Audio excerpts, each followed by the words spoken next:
मंडळी, बीडच्या खोक्या उर्फ सतीश भोसलेला न्यायालयात हजर केल्यानंतर आता न्यायालयानं त्याला 6 दिवसांची पोलीस कोठडी सुनावली आहे. सुरुवातीला खोक्यासाठी 7 दिवसांच्या पोलीस कोठडीची मागणी केली होती, पण न्यायालयानं 6 दिवसांची म्हणजेच 20 मार्च पर्यंत त्याला कोठडी सुनावली आहे. सतीश भोसले हा बीडमधील जातीच्या राजकारणाचा बळी ठरतोय अशी प्रतिक्रिया खोक्याच्या वकिलांनी दिली आहे. सोबतच आमदार सुरेश धस यांच्यावर असलेला राग हा सतीश भोसलेवर काढला जात आहे असा आरोपही त्याच्या वकिलांनी केलाय. यातच 2 दिवसांमध्ये या खोक्याबाईच्या घरावर वनविभागाकडून कारवाई केली गेली, ज्यात त्याच्या घरावर बुलडोजर चालवून घर जमीनदोस्त केलं गेलं. यावेळी एखाद्या बंगल्यातही जे सामान नसेल असं सामान त्याच्या घरात सापडलंय. पुढे रात्रीच्या अंधाराचा फायदा घेत काही जणांच्या टोळक्यानं या खोक्याचं घर सुद्धा पेटवून दिलं. ज्यामध्ये होतं नव्हतं ते सगळं जळून खाक झालंय.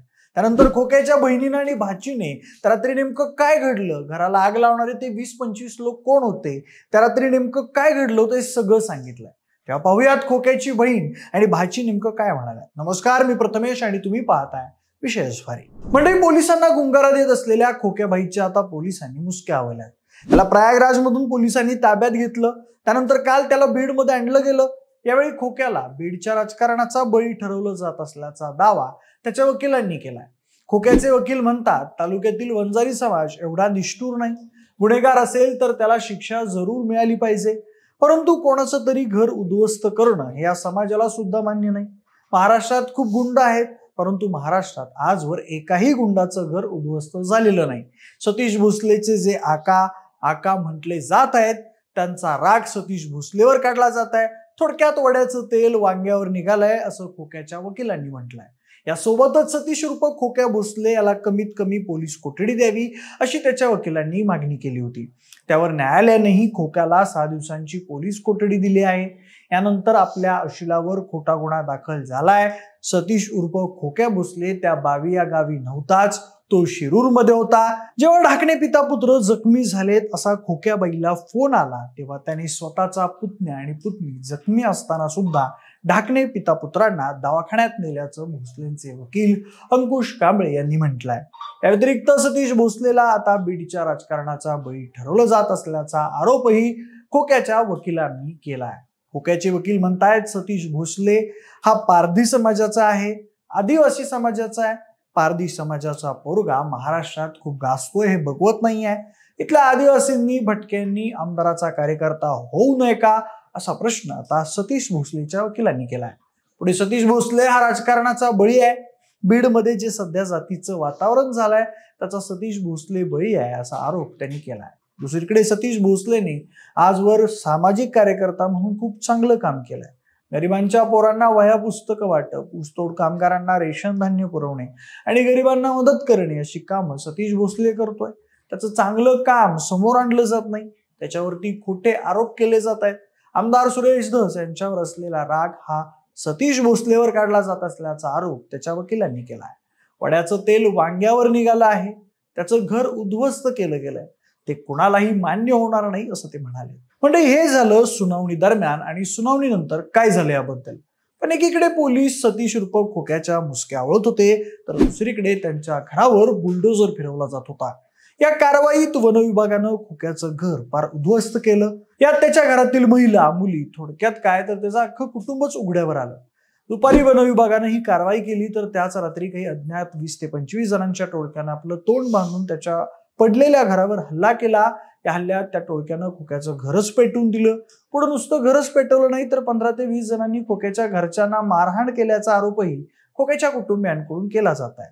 यानंतर खोक्याच्या कुटुंबांनी थेट पोलीस स्टेशन गाठलं, घडला प्रकार सांगितला. त्यात खोक्याची भाची कोमल काळे म्हणते की आमच्या मामाचं घर मोडून टाकलं, जळून टाकलं. त्यानंतर आम्ही शेवगा इथून या ठिकाणी आलो. यावेळी काही मुलींना देखील मारहाण झाली असून त्यांना रुग्णालयात दाखल करण्यात आलंय.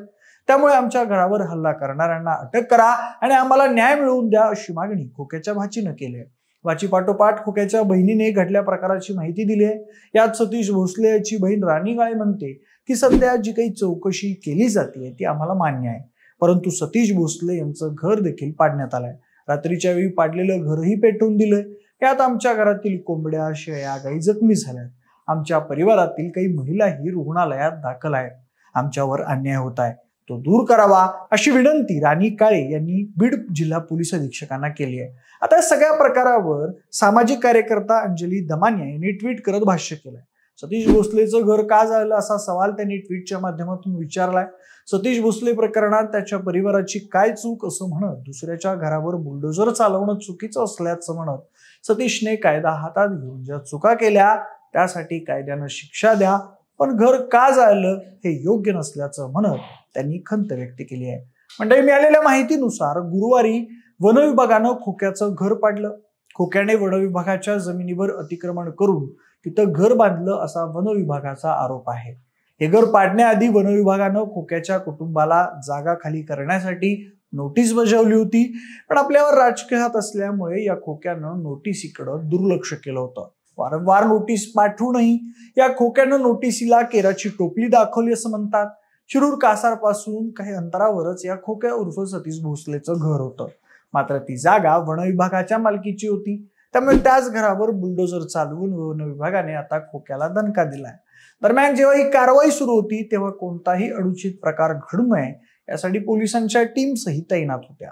घरावर बुलडोझर चालवण्याआधी पोलिसांनी खोक्याचं घरातलं साहित्य बाहेर काढलं. यावेळी एखाद्या बंगल्यातही असं घरोपयोगी साहित्य नसेल असं साहित्य समोर आलं. गेल्या काही दिवसांपासून सतीश भोसले उर्फ खोक्या हा पोलिसांना गुंगारा देऊन फरार होता. मात्र आता त्याला उत्तर प्रदेशातील प्रयागराजमधून अटक करण्यात आली आहे. मंडळी, सतीश भोसलेवर मारहाणीसह वन्य प्राण्यांची तस्करी आणि इतर 20हून अधिक गुन्हे दाखल आहेत.